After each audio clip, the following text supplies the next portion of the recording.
Muchas gracias. Buenas tardes nuevamente, chicos. Disculparme por el tema de las conexiones, que tenía un inconveniente con el equipo, pero ya estamos aquí. Ahora sí ya no va a haber ningún otro sobresalto. Agradecerles la invitación nuevamente a mi casa, como así la considero, Audiopolis, que me da la oportunidad de poder contribuir de alguna manera con esta formación jurídica de los profesionales, como siempre señalo que el Perú está requiriendo en este momento. Este es un momento muy importante, sobre todo para el tema referido a la lucha contra la violencia hacia las mujeres. Hemos sido testigos que recientemente se viene cuestionando mucho cuál es esa política nacional vigente que va a entrar ahora, porque estamos saliendo de una política que es, ya no solamente señala lo que es lucha respecto a la violencia dirigida hacia las mujeres como tal, sino también ahora se habla de un concepto mucho más amplio, que es la palabra género. Y hoy justamente quisiera, como lo había señalado, con una actitud más crítica, podamos analizar bien cuál ha sido los antecedentes de este texto único ordenado de la 30364, cómo ha sido que el Perú viene en una línea de tiempo dirigido en varias normatividad que tiene como finalidad reducir los índices de violencia por los que venimos atravesando. Y justamente a través de la pandemia, estos índices han sido incrementados. Entonces aquí es muy importante señalar cuál va a ser la actitud del Estado para incidir con un nuevo plan, tal vez reformular el plan vigente y poder reducir estos altos índices de violencia. Bien, doctores, vamos a mirar aquí en esta diapositiva, tenemos dos planes nacionales. Uno, que está centrado, incluso lo pueden ver con letras rojas, está centrado solo en el término mujer. Y tenemos en la parte inferior un plan nacional mucho más amplio, un plan nacional contra la violencia de género. Entonces, vamos a establecer que nuestra ley 30364, si bien es cierto, se emite como producto final de este Plan Nacional contra la Violencia hacia la Mujer, y que ya de por sí su nombre es coherente con el Plan Nacional, porque ustedes recordarán que la ley está intitulada como Ley para Prevenir, Sancionar, Erradicar la Violencia contra las Mujeres. Nos quedamos nuevamente con el término contra las mujeres y los integrantes del grupo familiar. Pero recordemos también que esto se da en un plan como producto final de un plan que ya no está vigente. Es un plan que se dio a partir del año 2009 y que culminó en el 2015. Este plan, en definitiva, tuvo que reformularse y se tuvo que dar un nuevo plan nacional. ¿Y por qué? Porque ya en el Perú estaba en marcha el Plan Nacional Bicentenario. Y este plan bicentenario hasta el 2021 nos establecía nuevas situaciones o una nueva configuración de todos los planes nacionales vigentes. Aquí, por ejemplo, el Centro Nacional de Planeamiento Estratégico, CEPLAN, era el encargado ya de establecer que todos tenían que tener, todos los planes, una sola estructura. Una estructura ordenada que permita a las autoridades competentes hacer una evaluación de esa política. Por ejemplo, se establecen objetivos específicos, objetivos estratégicos respecto a este plan nacional ya contra la violencia de género, que se da con el decreto 008-2016. Y recordemos aquí que este plan nacional contra la violencia de género, miren ustedes, va a cerrar este año. Se inicia en el año 2016 y va a cerrar en el año 2021. O sea, estamos a puertas de que tengamos ya un consolidado, un informe final respecto a este plan nacional. Ahora, no significa que a partir del 2016 hacia el 2021 el cambio respecto a la 30364 fue de manera inmediata. No fue así. Como ya teníamos un nuevo dispositivo que había, que se dio en torno a un plan que ya no estaba vigente, la idea que tuvo el legislador era adecuarlo al plan nuevo. ¿Y cómo lo adecuamos? Se vinieron dando algunas modificaciones que llegaron a generar un desorden normativo. Y ustedes, al menos los abogados que ya venían litigando en temas de violencia, también eran conscientes de que para poder establecer un artículo u otro que venía siendo modificado con tanta continuidad, al final lo que se generaba en ese desorden era que ni los jueces ni los operadores que esto incluye a abogados y también a técnicos judiciales, a secretarios judiciales, sepan invocar correctamente cuál es el artículo vigente. Bien, entonces, centrémonos nuevamente en este Plan Nacional contra la Violencia de Género. Este plan, que como les había señalado, miren ustedes, establece ya objetivos estratégicos. Dentro de sus objetivos estratégicos, que considero son los más difíciles de cumplir o poder establecer algún punto de quiebre para poder, de alguna manera, tener una información si es que la política implementada surgió o no, es el objetivo estratégico 1, por ejemplo, referido a cambiar patrones socioculturales. Este es un objetivo, considero uno de los más complicados, porque aquí no solamente se centra en los integrantes o en los operadores de justicia, sino que acá también interviene mucho lo que es la sociedad en general. Recordemos que el tema de violencia es un mal que nos afecta como sociedad. Incluso estaría violando los derechos contenidos en la propia Constitución. Bien, tenemos también otro objetivo estratégico planteado dentro de este Plan Nacional de Lucha contra la Violencia de Género, que está referido al tema de acceso. Y aquí sí nos centramos en el tema referido específicamente al Poder Judicial. ¿Cómo acceder a estos servicios integrales? Se han dado ya algunos esfuerzos, incluso ustedes recordarán que la titular de la entidad ahora del Poder Judicial, la doctora Elvia Barrios, ha establecido un plan de interoperabilidad respecto a las comisarías y a los órganos jurisdiccionales para que se pueda dar esa inmediatez en la atención, esa atención inmediata que se quiere lograr y que esa denuncia no demore o no difiera desde que se establece en una comisaría hasta que se atiende en un órgano jurisdiccional. Entonces, ¿se está profundizando en ello? Sí. Ahora, el nivel de implementación en un país que, por ejemplo, el acceso al Internet todavía no está considerado como derecho humano, no ha sido considerado o no se establece una real importancia, incluso somos testigos cómo esto está afectando en la educación, para que se continúen las clases con normalidad. Imaginemos ahora eso llevado al campo de la justicia, al ámbito de la justicia, del acceso a la justicia. Entonces, establecer estas nuevas líneas, por ejemplo, como la línea 100, el chat 100, que estableció en su momento el Ministerio de la Mujer, en tiempo de pandemia ha funcionado muy bien, porque han sido las líneas más utilizadas, con mayor publicidad, que han podido hacer visible justamente este incremento de los índices de violencia. Recordaremos también que en el tiempo de pandemia se ha complicado mucho más y se han elevado, o esto es prácticamente muy importante o ha determinado la elevación de índices de violencia en el Perú, porque la víctima comparte mucho más tiempo con su supuesto agresor. Entonces, estas líneas estos canales de atención, por ejemplo, como la línea 100, el chat 100, o algunos otros canales que brinda, por ejemplo, el Centro de Emergencia Mujer, o los mismos órganos jurisdiccionales, el Ministerio Público, las comisarías, han permitido que durante la pandemia puedan las víctimas tener acceso, ¿no? Tener acceso a estos entes. Ahora, dentro de los servicios especializados, también tenemos, por ejemplo, o está considerado dentro del Plan Nacional, la creación de órganos jurisdiccionales. Recientemente he visto un informe que también ha establecido la presidenta del Poder Judicial respecto a la creación de más órganos jurisdiccionales, porque en el tiempo de pandemia esto ha sido suspendido, porque se ha dado de alguna manera la prioridad para el tema de la emergencia sanitaria, y en temas presupuestales, la creación de órganos jurisdiccionales, la creación de nuevas plazas para jueces, para secretarios, no ha sido una prioridad.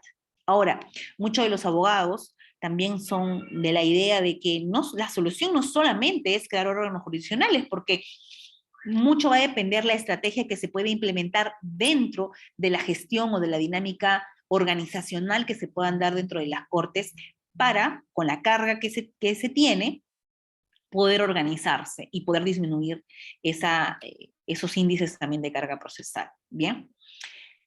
Miren, aquí también hemos señalado algunas instancias responsables que tienen que ver con la viabilidad de esta política nacional, de este plan nacional referido a la violencia de género. Y actualmente, el mes pasado, se ha establecido ya una estrategia nacional que de alguna manera nos llevó al cuestionamiento de por qué se establece una estrategia nacional reciente cuando ya tenemos un plan que está a punto de finalizar. Porque esta estrategia nacional eh, de violencia de género surge en razón o tiene que darse en razón de una política nacional.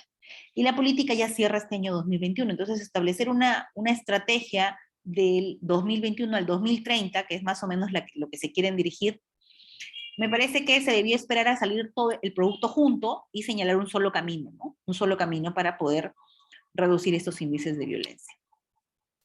Miren ahora, como parte de la exposición, hoy habíamos señalado que vamos a establecer una línea de tiempo. Esto es importante, porque el producto final, muchos llegan a confundirse la ley 30364 con el texto único ordenado de la 30364, incluso con su reglamentación. Son documentos, son normas diferentes, porque se han ido modificando tanto que al final lo que ha entendido el legislador es ha tenido que emitir un texto único ordenado. Ahora, este texto único ordenado está permitido, claro. La misma ley 27444, su texto único ordenado de la 27444, en su sexta disposición complementaria final, establece que está permitido hacer una compilación de dispositivos legales en un solo texto. Entonces, lo que ha hecho este texto único ordenado de septiembre del año 2020 es compilar todo esto que les voy a mencionar ahora. Ustedes recordarán aquí en amarillo que antes de la 30364, la ley en puridad que se dio, la primera, estaba vigente la 26260.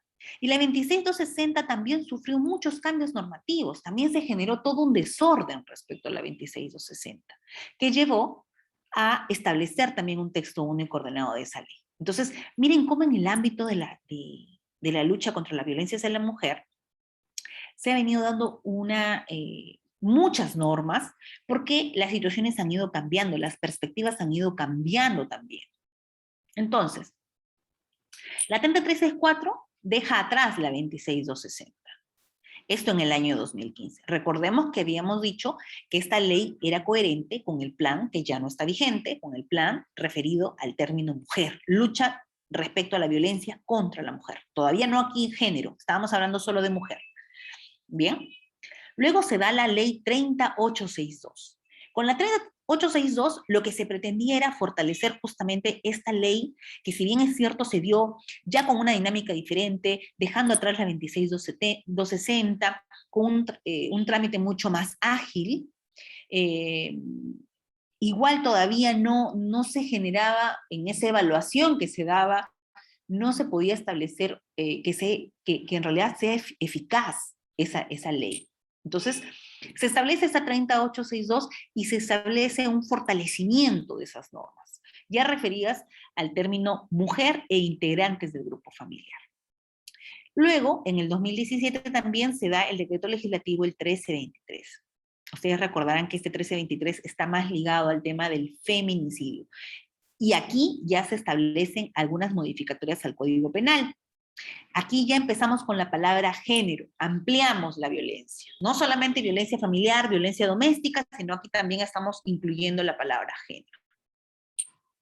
En el año 2018 se da el decreto legislativo el 1386, que modifica el 30364, y en ese 1386, miren ustedes, el legislador se dio cuenta que existían muchos órganos jurisdiccionales en los que todavía no existía la especialidad. Ustedes recordarán que ahora algunas cortes superiores ya tienen la especialidad de violencia, ya han hecho esa diferenciación del juzgado de familia, del juez especializado de familia, y tienen órganos especializados en violencia.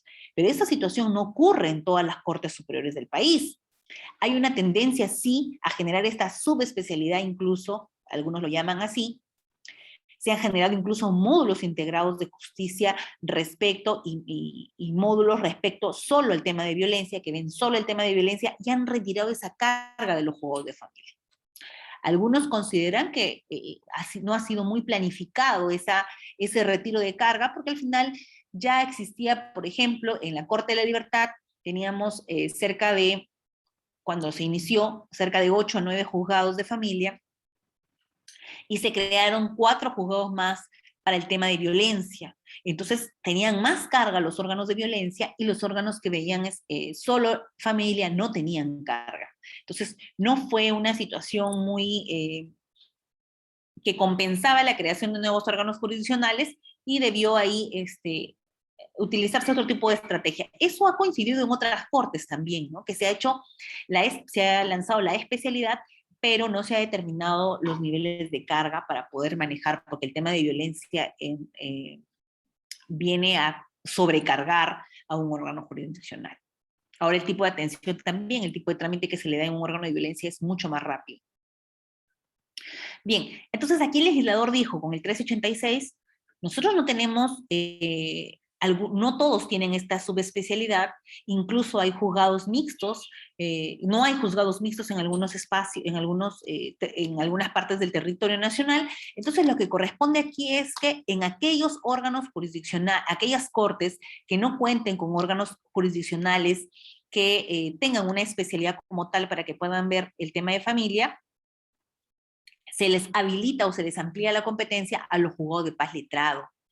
Y aquí es importante por eso que en el tema de violencia se ha centrado la capacitación mucho en lo que es juzgados especializados, pero no hemos incidido en los juzgados de paz letrado o incluso en algunos juzgados de paz.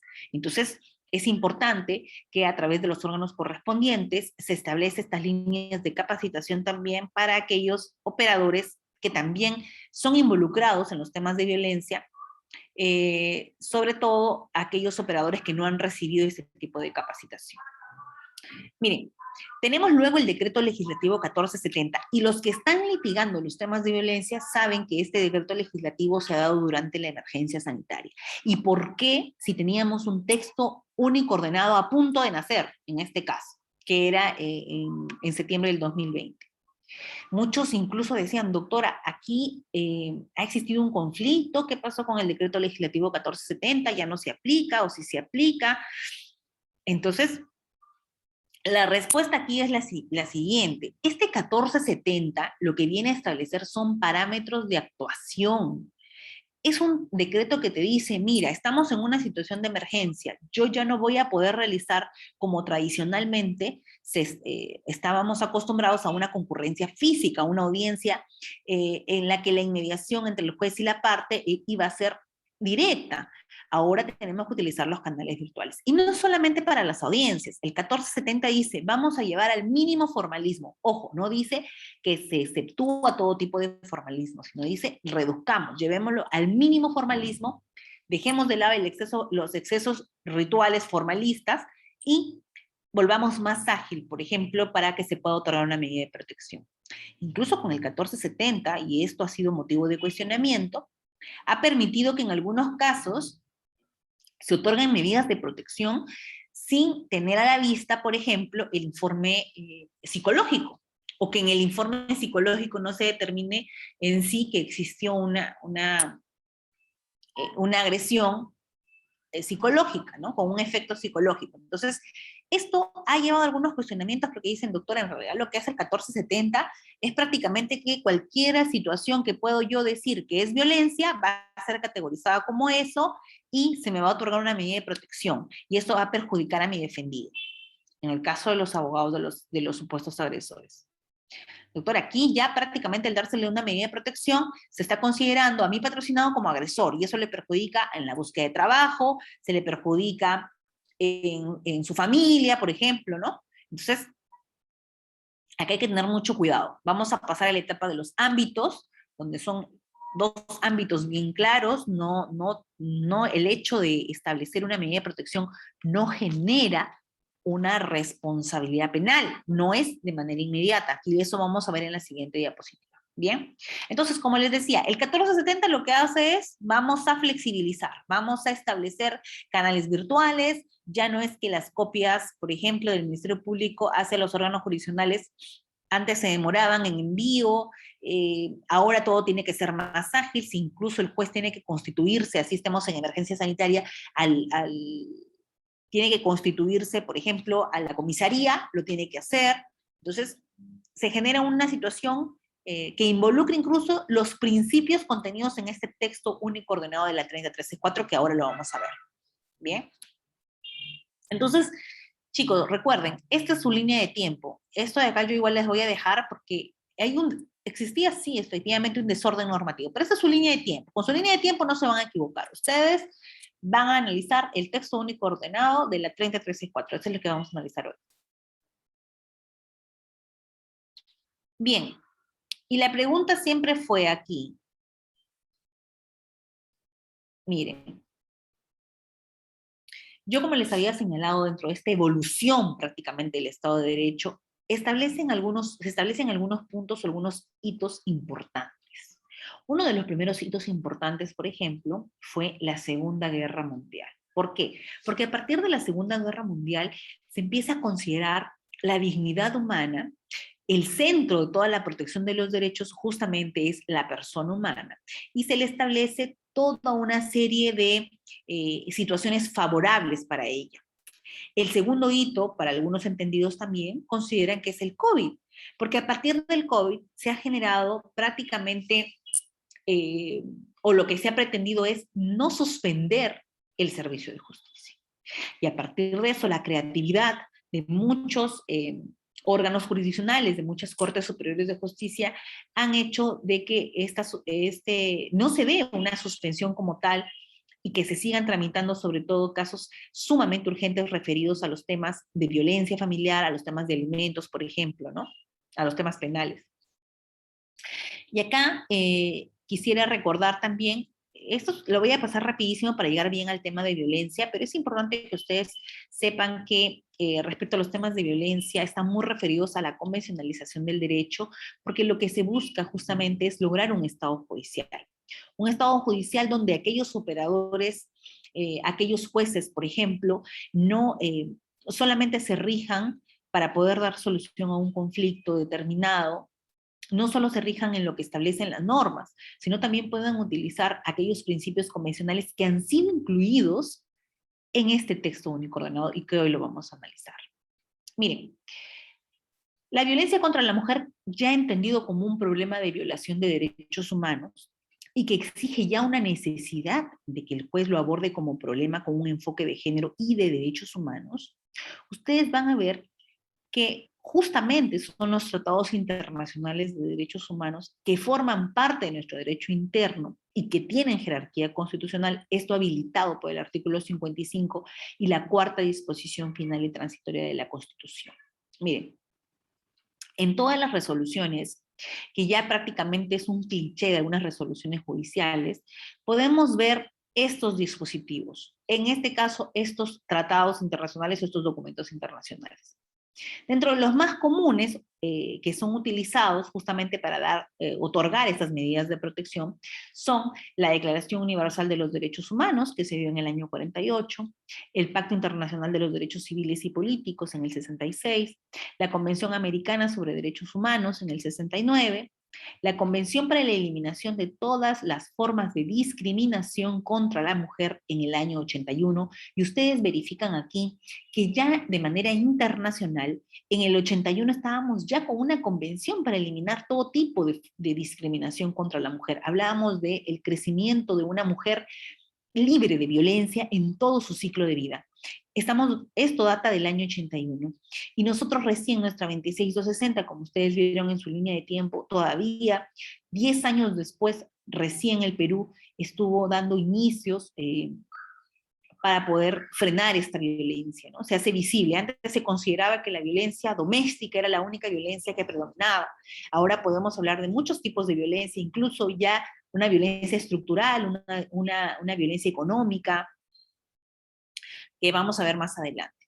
Bien, también aquí es importante la Convención sobre los Derechos del Niño en el año 89, y miren ustedes por qué esto es importante señalarlo. Les voy a contar también un caso el día de hoy, en la que, rapidito les cuento el caso, en la que una pareja de esposos que estaban ya en el proceso de divorcio, se había establecido un régimen de visitas, un régimen abierto, incluso con externamiento en el caso del menor, del caso del papá con el menor, pero cada vez que el señor utilizaba o hacía goce de el tiempo que le tocaba ir a,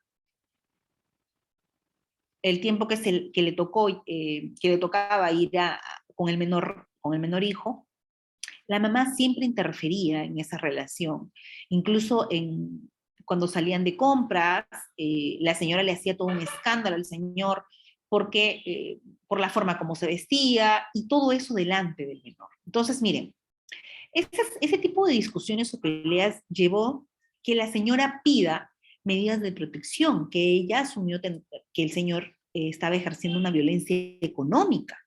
Lejos de que en realidad en los hechos era que ambos realizaban actos de violencia psicológica, ella es la que pide la violencia psicológica. Perdón, ella es la que pide las medidas de protección ante un juez. El juez concede las medidas de protección, le establece algunas situaciones que tiene que cumplir el demandado, pero el demandado apela esta resolución que otorga las medidas de protección. Cuando el demandado apela, miren, este expediente llega a la sala, y la sala con mayor detalle analice el expediente. Y en el expediente puede ver el juez de segunda instancia que el menor o el niño había sido testigo de estos actos de violencia de ambas partes. Pero el juez no había dicho nada, el juez de primera instancia, sobre ello, solamente estaba hablando de las medidas de protección respecto a la madre.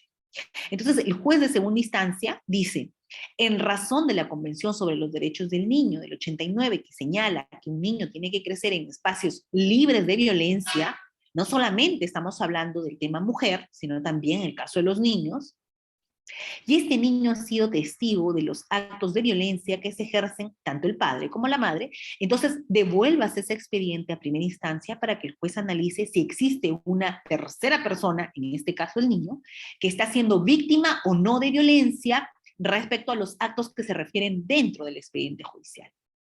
Realice su audiencia respectiva y usted, a través de una entrevista con el menor, a través también de un protocolo para la entrevista, ustedes me imagino que también tienen conocimiento, los que trabajan sobre todo en temas de familia, que existe un protocolo de atención y para conferenciar con el menor. Entonces, aquí fue importante justamente esta Convención sobre los Derechos del Niño porque permite al juzgador, que si a la luz de los hechos existe un niño sobre el cual nadie ha solicitado medidas de protección. Solamente ha solicitado la madre violencia económica respecto al padre, nada más. Entonces, este juez, con una mejor visión, dice, regrésese a primera instancia y analices. Igual, sigue siendo cuestionado tal vez la decisión del juez, pero a través de una resolución bien motivada, ya se está contemplando esta Convención sobre los Derechos del Niño.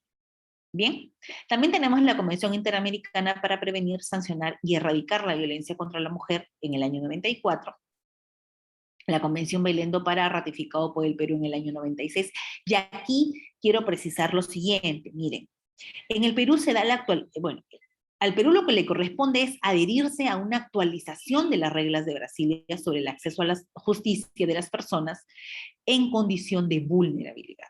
Esto se da en el año 2018. Pero miren ustedes, pasaron más de 10 años para que se actualicen 4 supuestos más de vulnerabilidad y 2 años más para que el Poder Judicial se adhiera en su totalidad a esta actualización de las reglas de Brasil. ¿Y por qué se demoraron tanto? Oh, sorpresa, para actualizar las reglas de Brasil, las reglas de Brasilia, el Poder Judicial no tomó a bien, porque ustedes recordarán que en el año 2018 existía toda una discusión, incluso se formaron algunos grupos, algunas agrupaciones referidas con Mi Familia No Te Metas, o etcétera, que al incluir la palabra género dentro, como causal de vulnerabilidad, dentro de esta nueva actualización de las reglas de Brasilia, el Poder Judicial hizo algunos cuestionamientos, que al final quedaron con votos en discordia, pero se llegó a realizar la adhesión como tal. Entonces, eso les muestro también, porque ustedes, como profesionales del derecho, no vamos a esperar que se actualicen 10 años para actualizar 4 supuestos de vulnerabilidad. Aquí lo que corresponde, por ejemplo, a los operadores del derecho, a los abogados que hagan visibles nuevas situaciones de vulnerabilidad. Y les planteo una muy sencilla: el acceso al Internet, el manejo de equipos informáticos, de equipos electrónicos, de dispositivos. Por ejemplo, ¿qué pasa en los casos de la ONP, por decirlo así? Y esto lo hemos vivido. El año pasado yo me he desempeñado como juez supernumeraria en San Pedro de Uyoc, también he estado en el Juzgado Civil del Porvenir, y aquí hemos tenido muchos temas de vulnerabilidad que no necesariamente ustedes lo van a encontrar en la actualización de las reglas de Brasil. Pero si el abogado lo hace presente, el abogado presenta un escrito y dice: doctora, aquí hay que aplicar una tutela diferenciada, aquí hay que establecer alguna tutela urgente porque el caso así lo requiere. Por ejemplo, ¿qué pasa con aquellos adultos mayores que no saben utilizar los dispositivos electrónicos y quieren conectarse a sus audiencias? Y que solo dependen del abogado, y que el abogado, por ejemplo, a veces no se presenta. Entonces, estamos generando una indefensión al adulto mayor en ese caso. Entonces, corresponde establecer políticas también inclusivas, no solamente establecer como política todas las audiencias van a ser reprogramadas y se van a llevar por Google Meet. Bien, ahora, en el Perú, ¿la red de Internet en todo el país tiene la misma velocidad? ¿O todos tenemos acceso al Internet? Ya no solamente el tema de velocidad, sino acceso al Internet. Recientemente he estado en Iquitos también por un tema de capacitación, y en Iquitos la red de Internet es terrible. Uno no puede conectarse. Tuve muchos problemas para conectarme también y llevar mis otras clases, y para dictar mis otras clases, porque no se lograba la conexión. El Internet es terrible ahí. Y los órganos jurisdiccionales, prácticamente el Internet que tienen, que es un Internet público, no es una red privada, es mucho más complicado. Ahora, ¿cómo exigimos estándares de producción, exigimos niveles de realización de audiencia? Cuando los jueces nos responderán: doctora, pero si ahora con el trabajo ya semipresencial, los días que me toca asistir, yo no puedo llevar mis 10, 20 audiencias como los puedo llevar desde mi domicilio, porque el Internet no me lo permite. Entonces, ¿se está generando toda una situación por el tema del Internet? Sí, es verdad. Se generan nuevas causales de vulnerabilidad, incluso a través de la pandemia, es también cierto. Entonces, lo que quería señalar aquí es que estos tratados internacionales tienen mucho más agilidad en modificación que la modificación de nuestros cuerpos normativos internos. Entonces, nosotros tenemos que hacer caso, utilizar estos principios convencionales de alguna manera para poder resolver algunos casos difíciles. Miren, vamos entrando ya al tema del texto único ordenado de la 3364. Ese texto único ordenado, la novedad, justamente son los principios y los enfoques. Principios y enfoques que diferencian, por ejemplo, el derecho de familia, que también viene en una lucha muy antigua para establecer una real autonomía. Ya se habla de una especialidad en el tema de violencia, lo que no logramos todavía en familia. El derecho de familia sigue incluido en un código civil. No tenemos un código adjetivo para familia. Tenemos algunas normas, sí, tenemos el Código del Niño Adolescente, tenemos algunas leyes que se vienen dando, por ejemplo, la de apoyos y salvaguardas, algunas situaciones que han modificado el Código Civil y que también refuerzan los temas de familia. Solamente tenemos referidos a familia 2 plenos, el tercero y el octavo. Y que el octavo no estaba tanto referido a familia, sino era más por un tema más civil que de familia, pero también involucra el tema de las sociedades gananciales. Entonces, doctores, lo que se pretende es que el derecho de familia tenga una real autonomía. Y eso no lo ha logrado, pese a que tiene una búsqueda con mucho más años. Pero violencia sí lo ha logrado. Violencia tiene un texto único ordenado con principios y enfoques propios. Y si ustedes se toman el tiempo de leer todos los artículos del texto único ordenado, van a entender ahí todos aquellos principios que siempre han sido utilizados, pero son principios convencionales, principios que no le encontramos en otro cuerpo normativo, que se diferencian de los principios propios del Código Civil y del procesal civil. Aquí se establece una nueva especialización.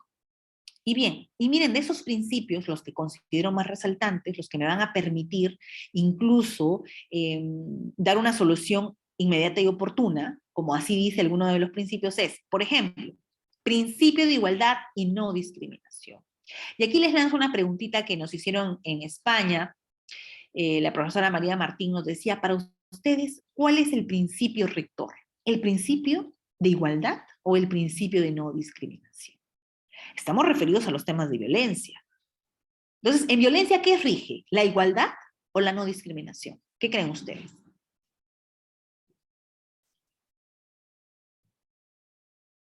Bien. Miren, el principio por excelencia en el tema de violencia es el principio de no discriminación, no de igualdad. ¿Y por qué no? ¿Por qué no el de igualdad, doctora? Porque establecer situaciones iguales cuando estamos ante un caso, cuando existe una diferenciación de por sí, por ejemplo, por la condición de mujer, por una discapacidad, por un tema económico, por un tema social, por un tema étnico, establece que las partes que concurren a este proceso no sean iguales. Y si no son iguales, yo no le puedo dar una tratativa igual. Tengo que establecer una tratativa diferenciada, no discriminatoria, porque la frase involucra que en la discriminación yo diferencio sin motivación alguna, sin ajustarme a una ley vigente, pero sí puedo diferenciar con una motivación. Puedo diferenciar un caso, por ejemplo, para otorgar una tutela urgente, para otorgar incluso sin solicitar hasta de oficio, dar una medida cautelar, establecer una medida de protección, por ejemplo, sin un informe psicológico previo. Lo puedo hacer. Como juez lo puedo hacer, pero tengo que motivar. A mayor margen de discrecionalidad, que es lo que el juez puede para poder otorgar una medida de protección o poder resolver un caso, tiene una exigencia de mayor motivación. Entonces, doctora, la pregunta es, doctora, ¿aquí significa entonces que a la sola alegación de la víctima ya convierte en agresor al sindicado o al indicado como supuesto agresor? Porque si usted me está diciendo que solo por su condición de mujer yo le tengo que dar un trato diferenciado, entonces estamos haciendo una discriminación negativa. A ver, Raquel Apaza levantó la mano. Si desea intervenir, yo no tengo ningún inconveniente. ¿Puede abrir su micrófono? Sí, doctora. En estos momentos, la doctora Raquela Apaz. Activo. Buenas tardes. Buenas tardes. Disculpe, yo quería hacerle justamente una consulta. ¿Es necesario que se presente el informe psicológico de ambas partes? En este caso, cuando dictan, por ejemplo, medidas de protección para la hija, en este caso porque la madre ejerce violencia psicológica contra la menor, ¿es necesario que se presenten el informe psicológico de ambas partes o solo o es necesario el de la menor? Mira, gracias Raquel por tu pregunta. Aquí justamente sobre esa pregunta que tú me realizas, se llevó a cabo un pleno para poder resolver tu pregunta. Eso se llevó a cabo el año pasado, porque los operadores también decían, doctora, ¿y qué pasa si es que no hay informe? Incluso, mira, pongamos tu pregunta mucho más compleja. ¿Qué pasa si es que no llegamos a tener informe? Solo con la manifestación de la menor, ¿podría otorgar el juez una medida de protección? Y la respuesta es sí. Yo en el tema de violencia, yo no le puedo generar requisitos formales mínimos de exigencia. Aquí para otorgar una medida de protección, que lo que se busca en una medida de protección es garantizar la dignidad de aquella persona que se siente agredida, como juez tengo que tomar convicción respecto a que, por ejemplo, con un solo informe, ese informe me puede dar a mí la certeza de que debo proteger esa dignidad de la persona y por ende yo tengo que dictar una medida de protección. Yo no voy a decir, no dicto una medida de protección porque faltó el informe del padre, el informe de la madre, para referirme a una medida de protección de la menor. Bien, José Antonio levantó la mano. Si ustedes, sobre el tema del otorgamiento de la medida de protección, vamos a avanzar. En la siguiente les voy a explicar, estamos todavía en principios, pero bueno, si su pregunta es oportuna en este momento, no hay ningún problema. Sí, doctora. Está activo del doctor José Antonio. Adelante, doctor. ¿Sí, me escucha? Sí, Sí, doctor. doctor, buenas Sí, tardes. doctora, buenas tardes. Sí, referente a eso, mire, bueno, mi preocupación siempre es conocer algo nuevo, capacitarme. No soy abogado, pero soy comisario en una comisaría rural de Cutervo, 6 en en punto. donde me capacito para tener conocimientos y poder socializar con mi personal que tengo acá a mi cargo, para desempeñar y ejercer un buen trabajo con la comunidad. Referente a esto de las medidas de protección, de lo que usted dice, aquí en el Distrito Judicial de Cutervo, los informes psicológicos no son rápidos por cuanto no hay muchos psicólogos contratados. Las personas agraviadas están teniendo que sacar citas y esas citas pues son a 10 días, a 5 días, a 8 días, etcétera. Entonces, el juez se está basando para dar la medida de protección en 48 horas con el informe que llega de la policía en 24 horas y con algo muy importante que están utilizando el criterio, que es con la ficha de valoración de riesgos. Eso están tomando en cuenta para poder dar las medidas de protección en forma inmediata. Inclusive a mi celular, a mi WhatsApp personal, me llega la medida de protección en PDF, las imprimo en forma inmediata y le decreto al suboficial para que se haga cargo y ejecute esa medida de protección. Ese era mi comentario, doctora. Muchas gracias.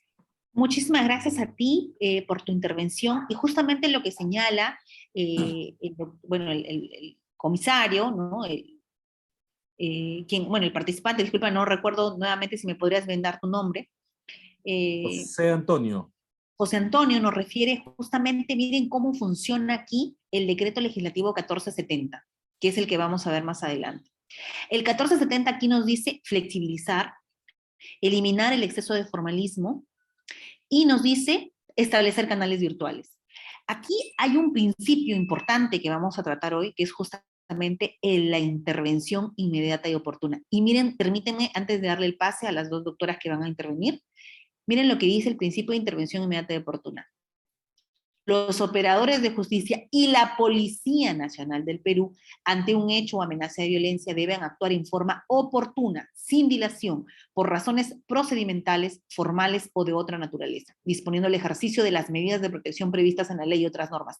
Y qué importante lo que dice acá el colega, porque él dice, llega en PDF a mi WhatsApp, yo lo descargo, inmediatamente lo activo. Él no está esperando la notificación formal, porque se han establecido nuevos canales de notificación. Incluso, por ejemplo, las excepciones para la notificación dentro de violencia sí están regulados.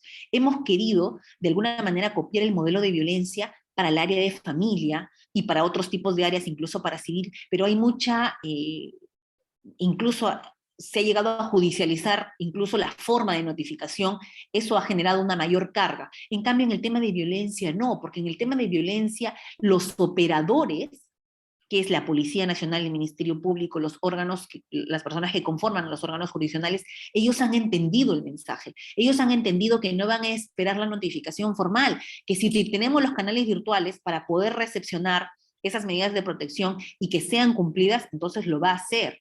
No va a esperar sentado. Aquí lo que estos nuevos principios lo que dicen es, los funcionarios no van a seguir esperando en el escritorio. Aquí vamos a actuar. Si el juez tiene que constituirse a la comisaría, lo hace.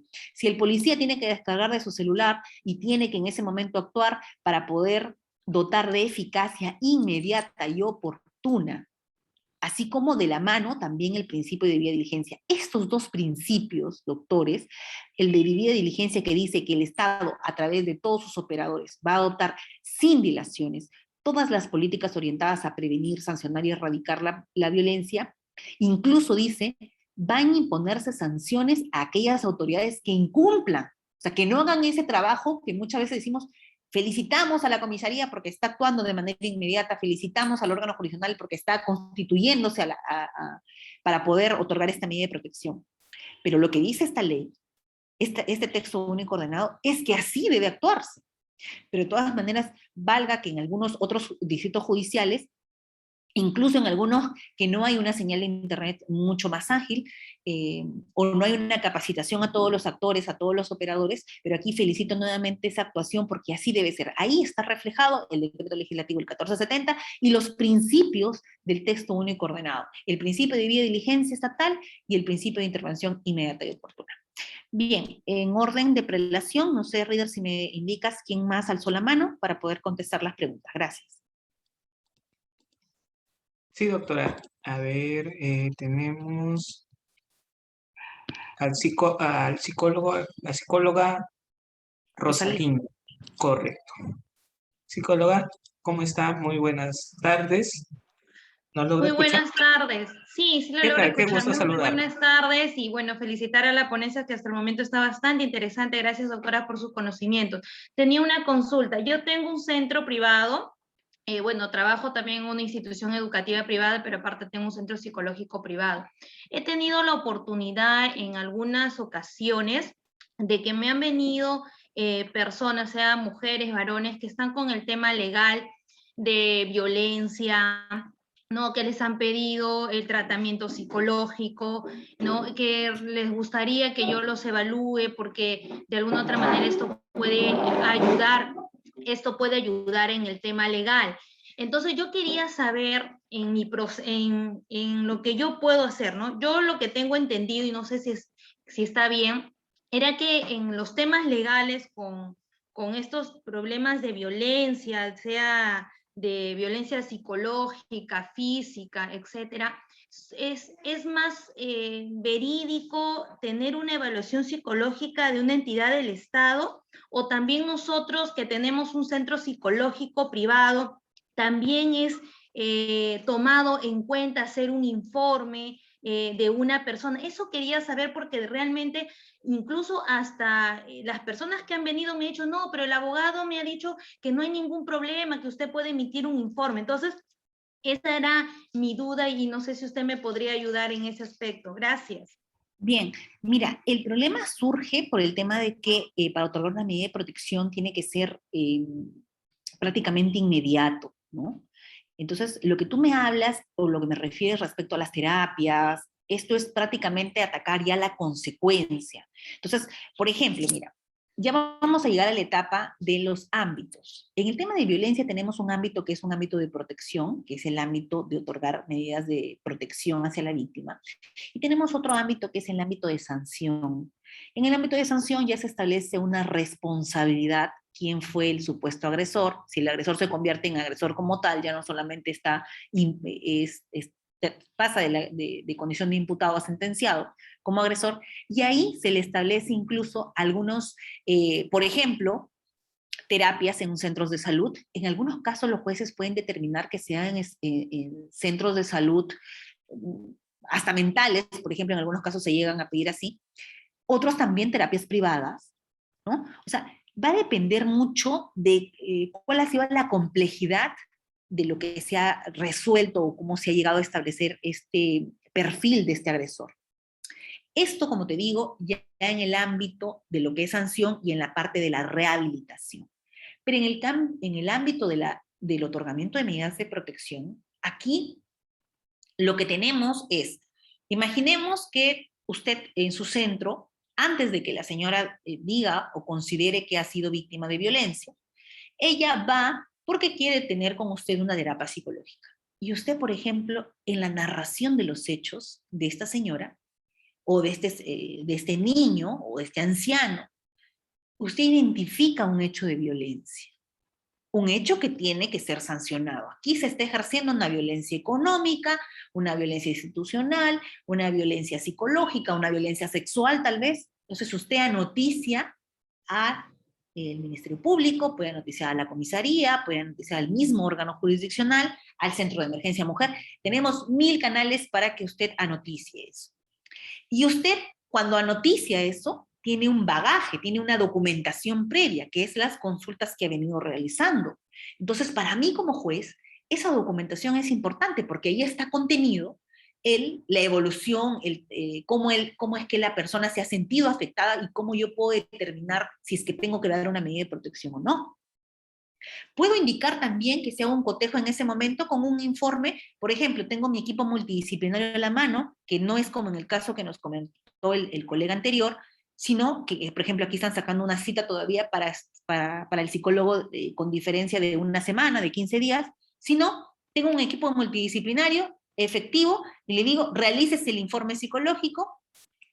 En la comisaría, por ejemplo, llenan la ficha de valoración de riesgo, esa ficha está correctamente llenada, establece un nivel de coherencia en lo que dice la ficha y en lo que yo he logrado escuchar de la señora, porque tengo que tener esa entrevista con la señora que ha sido supuestamente víctima de violencia.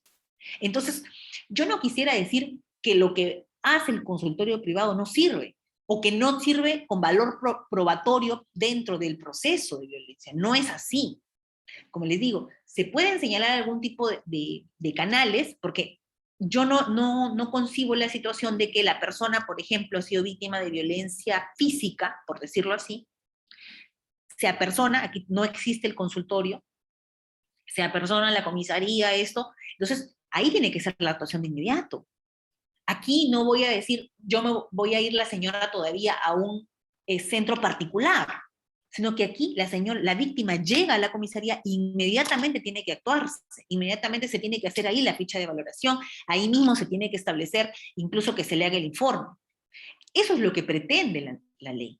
Pero como le refiero, en la etapa de la rehabilitación no habría ningún inconveniente, o en una etapa previa, cuando usted anoticie una situación de esa naturaleza. Entonces ahí tiene el canal correspondiente para que ya la juez o el juez pueda dictar la medida de protección correspondiente. Ahora, no es necesario, quisiera que ustedes vayan con esta idea clara, que a partir del tema de las medidas de protección no va a coincidir con que el juez tenga que tener todo un bagaje probatorio para saber si hubo violencia o no. No, doctores, no es así. ¿Que tiene eso sus pros y sus contras? Efectivamente. Pero el juez que dicta medidas de protección no está con la medida de protección condenando al agresor. No está diciendo, señor agresor, usted es culpable porque ejerció violencia psicológica respecto a tal persona o realizó violencia física. Eso se determinará en el ámbito penal. En el ámbito de las medidas de protección, no. Aquí lo único que hace el juez es, tengo suficiente con lo que me dice este consultorio privado, que me da a conocer de la violencia que se han ejercido sobre esta señora. Tengo su ficha de valoración, tengo su testimonio, incluso en algunos casos se ha llegado a otorgar medidas de protección solo con el testimonio de la víctima, porque es un testimonio coherente. Y muchas veces, luego de ese procedimiento, en el procedimiento penal, en el proceso penal, resulta que no era agresor o no se tuvo la carga probatoria, porque ahí en ese ámbito penal, ahí sí necesito todo ese bagaje probatorio, y en el ámbito penal dice que no es el agresor. Entonces el agresor dice, ¿no ves? No era yo el agresor, ahora ya me perjudicó porque me dictó medidas de protección. Es más, solicito que de manera inmediata debería de dejarse o quitarse la vigencia de esa medida de protección. Y no funciona así, doctores. Si en el proceso penal se declara la inocencia, o en este caso no se declara culpable el señor, que no es el agresor, eso no tiene una consecuencia inmediata en las medidas de protección. Incluso las medidas de protección van a seguir estando vigentes. Pese a que en el ámbito penal se dijo que no era el agresor, en el ámbito de la protección, esa medida de protección, doctores, sigue vigente. ¿Y por qué sigue vigente? Y hay muchos cuestionamientos sobre eso. Dicen, doctora, ¿pero cómo va a seguir vigente una medida de protección si ya estamos determinando que no es el agresor? Porque lo que se busca proteger en la medida de protección es algo totalmente diferente. Acá estamos protegiendo, porque puede ser que en el ámbito penal no logramos establecer responsabilidad penal, pero en el ámbito de la protección, para el juez, sí, ella necesita mantener esa medida de protección. O incluso se puede fijar, el juez dirá, bueno, hay duda, entonces vamos a fijar una fecha de audiencia para ver si ese riesgo que conllevó a dar esa medida de protección ya no está vigente. Si ya ese riesgo desapareció, entonces yo dejo sin efecto la medida de protección. Solo así. Bien, ahora sí, vamos a los participantes, continúen por favor. Yo sé que esto es muy polémico, doctores. Ese texto único ordenado ha generado mucha polémica, porque llegan a decir, sobre todo los que no manejan el tema del derecho, dicen, doctora, pues esto es una situación que va a beneficiar mucho a las mujeres, y a los hombres, ¿qué? Al final todos los hombres van a ser sindicados por violencia y ya empiezan a señalar que son los agresores. Bueno, aquí El culpable en realidad viene a ser el Estado, porque el Estado no fijó bien su objetivo estratégico 1, que es cambio de patrón cultural. Establecer una medida de protección no te hace culpable, no te convierte en responsable, no te convierte en agresor. No te genera ningún tipo de antecedente tampoco establecer una medida de protección. La responsabilidad penal se establece en su canal propio, en su ámbito penal. Bien. Por favor, alguien que dirija por el tema del que levantaron la mano para continuar con la exposición luego. Sí, doctora. Activo el audio de la doctora China. Buenas noches. Buenas noches. Ya. Sí, mire, doctora, yo quería hacerle una consulta. Mire, justo tomando el tema de la pregunta anterior, dentro de en el tema de la medida de protección, se indica como obligatorio la recuperación tanto del agresor como de la persona agredida. ¿Puedes alzar un poquito más el volumen, por favor? Ya, a ver. ¿Ahora sí me escuchas? Ya, bien. Ya. Mire, bueno, se da como de manera obligatoria para el agresor el tema de tener una recuperación en el tema psicológico, ¿no? Porque si ya hay, con la ley anterior, ¿no? O sea, indicaba, pues, ¿no? Que la persona tenía que recibir terapia en un centro de salud del Estado. Entonces, ¿qué pasa cuando, o sea, cómo es que se debe de actuar en el caso de que esa persona no asista ni tampoco, o sea, pasen 3, 4 años y no cumpla con ese mandato de la jueza, ¿no? Porque lo que se quiere, como dice la ley, la prevención y la erradicación, sí, la resocialización, porque lo que se quiere es tener personas sanas, ¿no? Porque esa persona va a volver a rehacer su vida o de repente tener otra familia, pero no puede continuar si ya tuvo un antecedente comprobado con evaluación psicológica y todo, de que esa persona psicológicamente no está bien. Entonces, mire, yo he visto que los SEM, las abogadas que trabajan en el SEM, indican de que si el señor quiere y si él desea lo puede hacer y si no, no. Entonces ahí hay un punto en el que se está fallando y en el que yo digo, no, o sea, en la orden de una jueza, la sentencia, la resolución tiene que ser prácticamente cumplida, ¿no? Entonces yo no sé en ese punto cómo es que se puede hacer porque no se puede dejar esto así, ¿no? Porque no podemos tener más personas andando por la calle, ¿no? Con ese tipo de comportamiento y pensando que pueden agredir y hacer lo que quiera con la otra persona, ¿no? Bien, gracias. Mira, te comento, justo el día de hoy hemos emitido una resolución por un caso parecido, donde nosotros, por ejemplo, bueno, una sentencia anterior, una jueza anterior dictó una sentencia donde establecía que tenía que hacer terapias en un centro incluso de salud mental, porque la persona, el agresor en este caso, señalaba que tenía algunos síntomas de esquizofrenia, pero leve, ¿no? Entonces se le había dado como parte de la pena impuesta el tema de realizar terapias en un centro de salud mental. Pero, como bien dices, en el tema deberíamos tener un sistema mucho más perfecto, ¿no? Que en lo que se dispone en el cumplimiento, porque las resoluciones tienen que cumplirse, aquí sí se tienen que cumplir, pero ¿qué pasa? El error es que no notician al órgano jurisdiccional. Y ustedes dirán, doctora, pero vamos a noticiar al órgano jurisdiccional, ¿y cuándo miran a proveer ese escrito? Sí, pero tiene que noticiarse. Por ejemplo, en este caso se ha noticiado de que no ha cumplido hasta ahora con ir al centro de salud mental. Entonces, ¿qué se ha hecho? Hoy se le ha emitido una resolución notificándose que en el plazo de 48 horas de presente el informe de las terapias requeridas por el centro de salud, o sea, que solicite el centro de salud el informe y que nos identifique en qué centro de salud mental está realizando las terapias. Si eso no funciona, por ejemplo, ¿qué pasa si la pena impuesta es una pena que está con una pena suspendida, por ejemplo, por el término de 1 año, a condición de que realice ciertas terapias, ciertos servicios a la comunidad y también como parte de estas atenciones en el centro de salud mental? Si no está cumpliendo con ello, si no va a cumplir con informar en qué centro está haciendo, entonces lo que tiene que hacer es pedirse la revocatoria de la pena. Y aquí no va a haber ningún inconveniente, porque si de pena, por ejemplo, era suspendida, vamos a pasar a pena efectiva. Entonces, en el ámbito penal, por eso les digo, vamos a separar los ámbitos. En el ámbito penal tenemos una serie de herramientas para poder hacer cumplir. Cuando ya se ha resuelto en ese ámbito penal que es el agresor, y él no está cumpliendo con la parte de las terapias, entonces tengo que anoticiar. Así como cuando, por ejemplo, se anoticia que no cumplió con el pago de la reparación. O cuando se anoticia que no ha cumplido con el control biométrico que se le fijó, por ejemplo. Igual, tiene que noticiarse al órgano jurisdiccional para que él haga valer.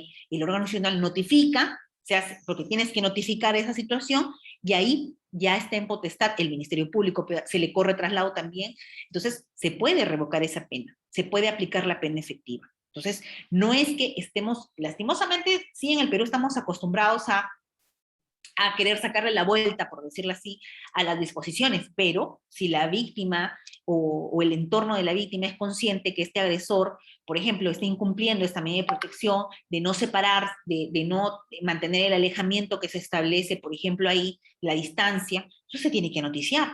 Ahora, por ejemplo, cuando es a nivel de distanciamiento, en el tema de las comisarías, incluso ahora se ha aplicado, o se está aplicando en algunas comisarías el tema del botón del pánico, que es aquella víctima que ya ha tenido una medida de protección, que ha sido víctima de violencia en su oportunidad, puede interconectarse desde su celular para establecer una alerta a la comisaría más cercana, y esa comisaría ya identifica, sabe quién es el agresor, sabe por qué, entonces actúa de manera inmediata. Entonces, como les digo, siempre va a haber dos caras de la moneda. Un tema que es la realidad, que muchas veces supera la realidad al tema de la estructura de las normas o la organización del Estado en general, pero no podemos tampoco nosotros decir, bueno, como nadie hace todo, ya ahí queda. No, hay que noticiar, hay que poner en conocimiento al órgano jurisdiccional. Como les digo, si había una pena suspendida, cambiar por una pena efectiva, ¿no? Bien. ¿Otra pregunta?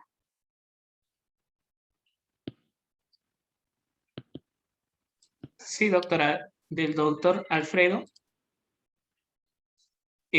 Con el doctor Alfredo, para que continúe con su ponencia, doctora, le damos el pase. Ya, sí, para poder avanzar, chicos, con el tema de los enfoques, si no nos vamos a quedar en el tema de las preguntas. Quiero mostrarles algunos casitos Se importantes. desconectó el doctor Alfredo. Doctora, ¿puede continuar? Sí, bajó la mano el doctor Alfredo. También, miren, los que alzaron la mano, y tal vez ya no tengamos mucho el tiempo, porque a las 7 cerramos, les puedo dejar mis redes sociales, donde también participamos en algunos eventos, algunos gratuitos, y también por ahí, por ejemplo, si hay algunos integrantes de algún centro de emergencia mujer, por ejemplo, siempre en los eventos tengo la oportunidad de escuchar en las preguntas, y esto es muy importante, las experiencias de algunos participantes que trabajan, por ejemplo, en Tumbes, que trabajan en Arequipa, en Ayacucho, y ahí son lugares donde hay mayores índices de violencia, y el trato que dan ahí es totalmente diferente, ¿no? Entonces, es importante porque nos nutrimos de cómo va avanzando este texto único ordenado en aquellas zonas donde hay mayores índices de violencia. Bien, como les había dicho, respecto a los principios que van a hacer diferencia, que van a generar esta diferencia respecto a cualquier otra materia, es el de igualdad y no discriminación. Ya les dije, el principio rector es el principio de no discriminación. Podemos diferenciar, pero no podemos discriminar. Principio de debida diligencia significa el ejemplo que había hecho claro el participante, que es: yo mismo descargo, yo mismo me voy, yo mismo actúo, yo tengo mi ficha de valoración de riesgo, corro, me comunico directamente con la víctima. Eso es el principio de debida diligencia, y eso contempla este texto único ordenado. Por eso lleva a otro nivel respecto a otras materias. El principio de intervención inmediata y oportuna dice: el juez no va a estar sentado en su escritorio, el juez lo que tiene que hacer es, si ve una situación urgente, pues va a tener que hacer concurrencia física a las comisarías y poder dar esa atención inmediata.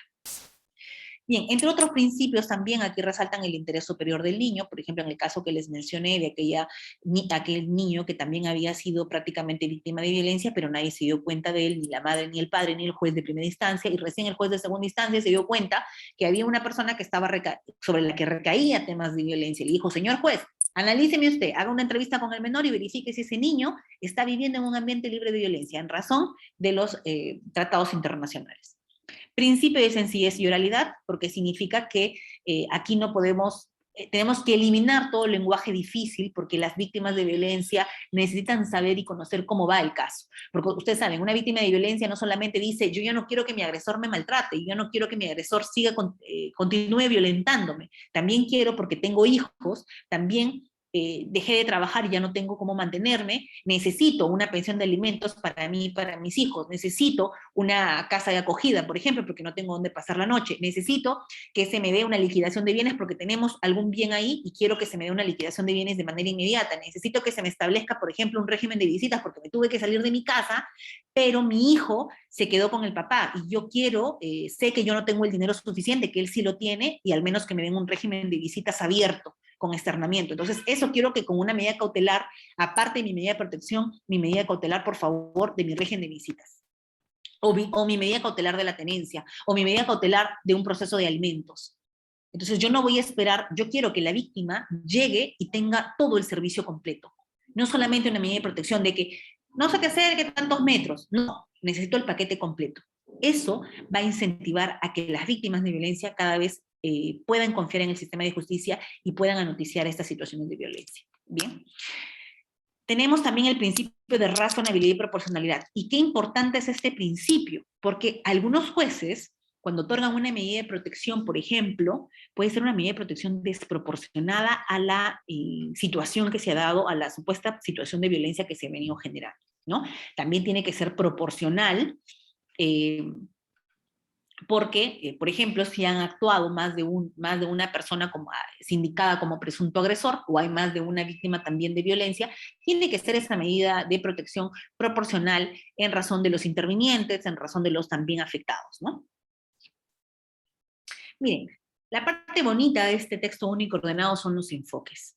Esto también lleva a otro nivel este texto único ordenado. ¿Por qué? Porque nos habla de nuevos enfoques, un enfoque de género, un enfoque centrado en una discriminación histórica hacia la mujer. Y yo entiendo que hay muchos hombres aquí presentes que dirán, doctora, todo es mujer, mujer, y sí, yo no quisiera establecer una pelea entre hombres y mujeres. Aquí lo que se trata es de ser conscientes de que históricamente la ubicación de la mujer en algunos cargos o algunos escenarios, ya sea en la política, ya sea en los escenarios económicos, empresariales, a través de la remuneración, por ejemplo, o ocupar cargos importantes, sí se ha visto que ha habido un crecimiento mínimo, pero ha habido un crecimiento, ha habido una mejora. ¿Por qué? Porque se han dado nuevas situaciones, se han dado nuevos documentos normativos, políticas nacionales que han permitido la inclusión. Por ejemplo, las políticas de paridad. Recordemos que la presidenta del Poder Judicial, al inicio de año, estableció como política de paridad, por ejemplo, que todos los jueces supremos se iba a establecer el 50% de jueces supremos mujeres, el 50% hombres. ¿Hay críticas? Sí. Muchos dijeron, doctora, pero ¿y la meritocracia dónde está? Más allá de ser mujer o hombre, aquí tiene que primar la meritocracia. Sí, pero ¿qué pasa, doctores, si para establecer estándares de meritocracia, esa meritocracia me exige, por ejemplo, haber sido presidente de corte previamente, tener algún cargo importante antes, cuando esos cargos no eran ocupados por mujeres? Entonces, ¿cómo vamos a llegar a esa tan ansiada paridad por meritocracia si no se han dado los canales, ¿no? La idea es generar mucho más inclusión, dar mayores mensajes y establecer y generar y eliminar esta discriminación estructural, eliminar todo estereotipo de género. Ustedes recordarán también, por ejemplo, de aquella sentencia muy comentada sobre el tema del color de la ropa interior, por ejemplo, ¿no? Esa situación debe ser totalmente eliminada porque la concepción con la que ese juez, por ejemplo, juzgó, era una concepción que obviamente este juez no había sido capacitado en perspectiva de género, y era una concepción social, porque él había sido producto de ese patrón cultural con el que ha ido creciendo. Entonces, eso lo ha visto reflejado en una sentencia. Esos tipos de estereotipos deben retirarse. Como por ejemplo, miren, como les digo, estoy en la selva y en una carta de tragos, todos los tragos referidos a la mujer y al tema de la sexualidad de una mujer de la selva. O por ejemplo, usted se va a la sierra y también se establece ese estereotipo respecto a una mujer de la sierra con su condición de vida. Ese tipo de estereotipos a los que nosotros prácticamente estamos normalizando, estamos acostumbrados, tienen que desaparecer. Y este enfoque de género en este texto único ordenado dice, me vas a juzgar, sí, pero me vas a establecer algún tipo de enfoque que señale una igualdad. Por ejemplo, miren, y es bien cuestionada esta sentencia que se ha dado con enfoque de género, por ejemplo, Ustedes recordarán que para el divorcio, por ejemplo, la causal de divorcio, se establecen una serie de causales y una de las más usadas es, por ejemplo, la del adulterio, ¿no? Que tiene un plazo de 6 meses, pero también tenemos una causal ahí por violencia psicológica, también 6 meses. Y son plazos que si pasan ese tiempo y tú te enteraste que tu pareja te fue infiel, por decirlo, en el caso del hombre o en el caso de la mujer, y a partir de ese momento cuentan tus 6 meses. Si tú perdonas eso o no actúas dentro de esos 6 meses, significa que lo perdonaste. Así establecen las normas, así está nuestro Código Civil. Pero miren qué pasó aquí con perspectiva de género, con enfoque de género. Cuando esta persona no denunció la violencia psicológica porque estaba pasando por un estado puerperal. Ustedes dirán, ¿qué es el estado puerperal, doctora? Es el estado en el que algunas madres, previo al embarazo o post-embarazo, están teniendo un momento complicado, que incluso rechazan al menor, no quieren darle de lactar, tienen una angustia muy fuerte, ese es el estado puerperal. Y que la legislación también lo contempla. Entonces, ¿qué pasa? Miren, imaginemos que esa señora estaba ya a punto de dar a luz, le da el estado puerperal, se pasa el tema de los 6 meses y no pudo denunciar esta violencia psicológica. Ella se enteró de la violencia hace más de 6 meses, por decir 8 meses, pero cuando ella recién reacciona, por decirlo así, ya está con una, ya había pasado ese estado puerperal, entonces ella denuncia y la otra persona excepciona y dice, no, ya se te pasó tu plazo, debiste hacerlo dentro de los 6 meses. Entonces un juez con enfoque de género, y esto ha sucedido en la Corte Superior de Justicia de la Libertad, la sala ha dicho, señores, esos 6 meses es un plazo de caducidad, pero lo vamos a contabilizar desde que la señora terminó el proceso de gestación y estuvo en condiciones de poder entender si es que quería denunciar o no la violencia psicológica como causal de divorcio. Miren ustedes, qué cuestionado. Para algunos esto es una aberración, porque estaríamos afectando los plazos de caducidad. Para otros dirán, está juzgando con enfoque de género, porque efectivamente el proceso gestacional solamente recae en mujer, no recae en hombre. Entonces ese proceso gestacional y ese estado puerperal solamente va a recaer en una mujer y va a generar una inestabilidad emocional, y eso está científicamente comprobado. Entonces, ¿podría yo ampliar ese plazo de caducidad? Como les digo, todas las resoluciones, tienen que ser bien motivadas por los juzgadores. Respeto a algunos que realizan una muy motivada para emitir una motivación muy coherente, para emitir un fallo de esta naturaleza, ¿no? Bien, tenemos el enfoque de derechos humanos, y aquí abarca todo. Aquí no solamente estamos hablando de mujer por su condición de mujer, sino estamos hablando de un enfoque de derechos humanos. Hacer los procesos mucho más humanos. Por ejemplo, en los temas de familia, doctores, hay muchos jueces que creen que cuando resuelven o emiten una sentencia, ellos creen que con eso están resolviendo el conflicto familiar. Y déjenme decirles algo. Los conflictos familiares no se solucionan con las sentencias. Al contrario, a partir de la sentencia es donde se acrecenta, y eso lo van a escuchar más de un ratito, a las nuevas maneras de alienación parental con el doctor Manuel Bermúdez Tapia, y él sostiene ello. El conflicto familiar justamente se agudiza con la dación de una sentencia. ¿Por qué? Porque no se ven el problema familiar, el conflicto familiar, en el código no está tratado de manera integral, sino tiene su figura, que es la suma de figuras, régimen de visitas, tiene por otro lado el tema del divorcio, por otro lado el tema de alimentos, cada uno con su proceso diferente. No vemos la solución integral para un conflicto familiar. En los temas de violencia también. Decimos, vamos a verlo con un enfoque de derechos humanos, vamos a fortalecer estas capacidades de los titulares de los derechos, en este caso para poder reivindicar derechos, ¿no? Y aquí un enfoque muy importante, doctores, es la tendencia a la interseccionalidad. Aquí dice que no solamente se va a establecer situaciones de violencias por su condición de mujer, sino le podemos agregar, imaginemos una mujer con discapacidad, una mujer viviendo en extrema pobreza, una mujer que sea discriminada por el tema étnico, por su estado civil, por ejemplo, por el tema de edad. Miren ahora el tema de la vacunación, que en su momento, bueno, se ha dado una prioridad ahora a los de la tercera edad para la vacuna, pero por ejemplo, ustedes recordarán que cuando se dieron las primeras medidas de restricción, que por ejemplo los de la tercera edad no podían salir, en España eso fue muy comentado, incluso se llegó a hacer hasta un proceso de amparo por eso, porque se le estaba negando ese derecho a que ellos, al igual que los jóvenes, puedan salir y disfrutar de libre tránsito, ¿no? En ese caso. Entonces ellos decían, se me está discriminando por eso, se me está discriminando por ser un adulto mayor. Entonces, obviamente, obedece a situaciones de salubridad y sanitarios mucho más amplios, pero se viene a hacer una cierta eh, motivo de análisis, ¿no? Ahora incluso entre los vacunados y los no vacunados también. Se va a establecer incluso un pasaporte específico para los que están vacunados y los que no están. Se les va a permitir ingreso a los que sí están vacunados y a los que no, no. Entonces, esas situaciones también en algunos casos podrán decir que se une a situaciones de discriminación. En el caso de la tendencia de la interseccionalidad es eso, es unir más de una situación de discriminación. Entonces, yo puedo ser discriminada por tema etnia, color, religión, opinión política, origen, patrimonio, estado civil, orientación sexual, condición seropositiva, por ejemplo, en algunos casos, si eres migrante, refugiada, ahora con el tema de Afganistán, por ejemplo, edad, discapacidad, por el tema de edad también hay mucha discriminación. Entonces, lo que busca esta interseccionalidad es justamente poder analizar todos esos supuestos de vulnerabilidad que se unen en una sola persona, en este caso que recaen dentro de un grupo determinado de mujeres. También se da el enfoque de la integralidad, la interculturalidad y el enfoque generacional.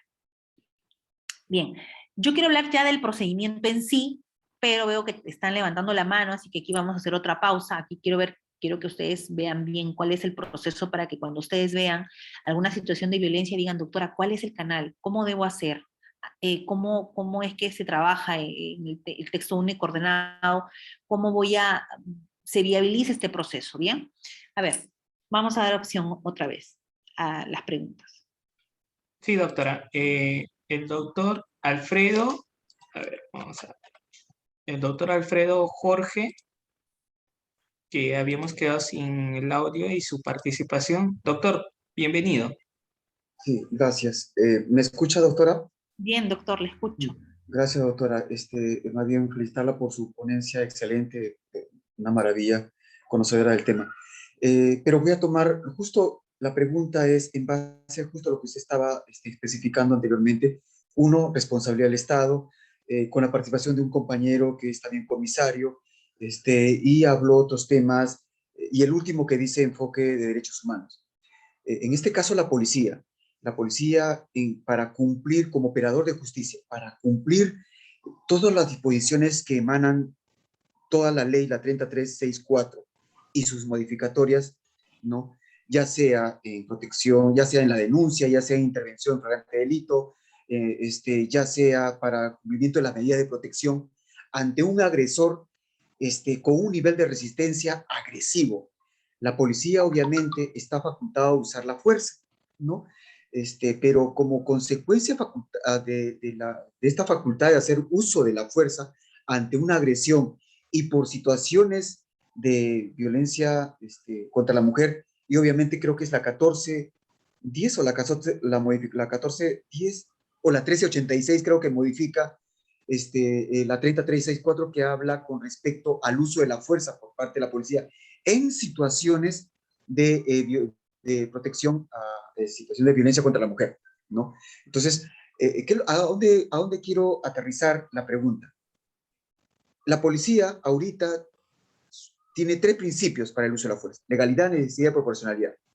Pero hay un detalle, que este principio de proporcionalidad en lo que es en el ámbito del uso de la fuerza ha sido derogada por la 31012, Ley de Protección Policial. Entonces, ahorita solamente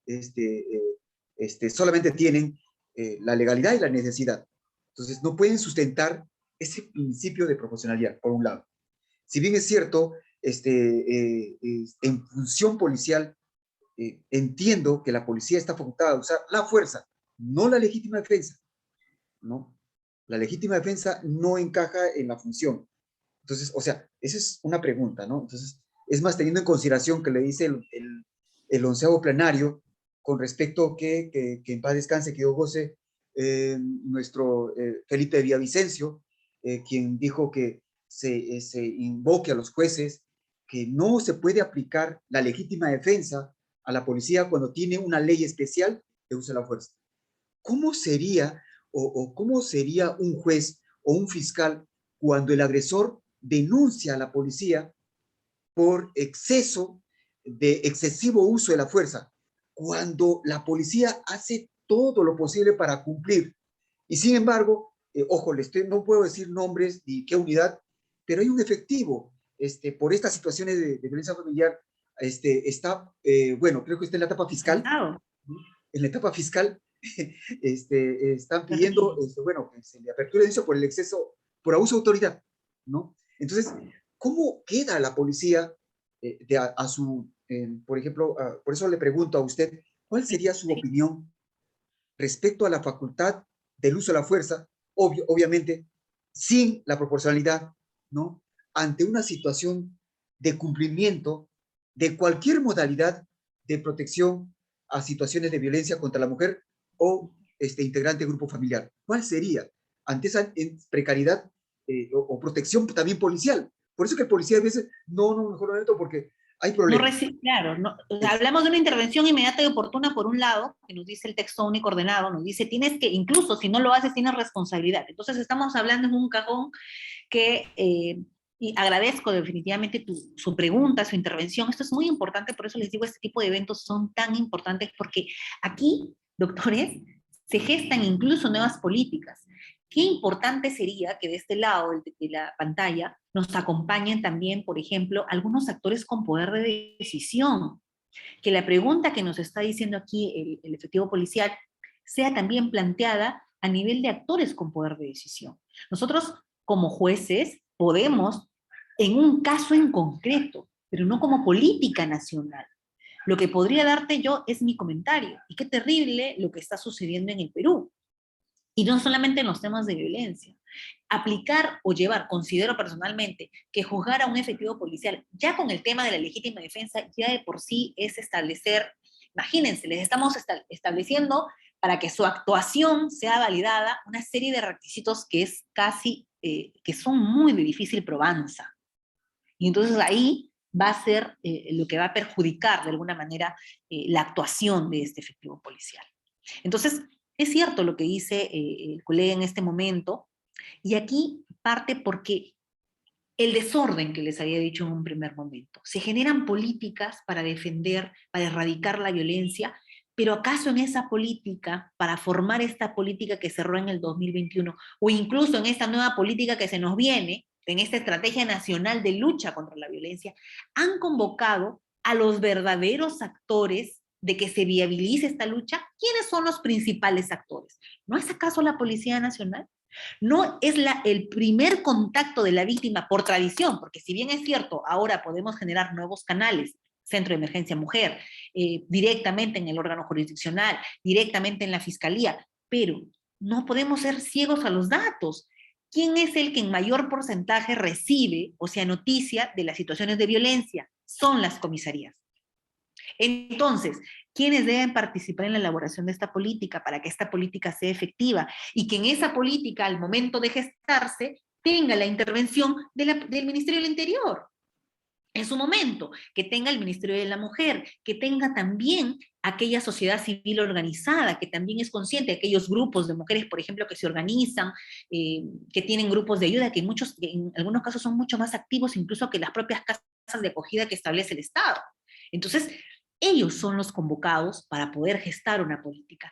Si el Estado actuara de esa manera organizada, podría convocar, ahí considero que sería el éxito no solamente del tema de la lucha contra la violencia hacia la mujer, sino incluso de todos los males y todos los paros de trabajadores, de transportistas, porque en todos esos tipos de políticas cuando se dan, no se convocan a todos los actores, y es importante lo que dice la participación de la policía. ¿Acaso hemos establecido capacitación a todo nivel a las personas que trabajan en las comisarías?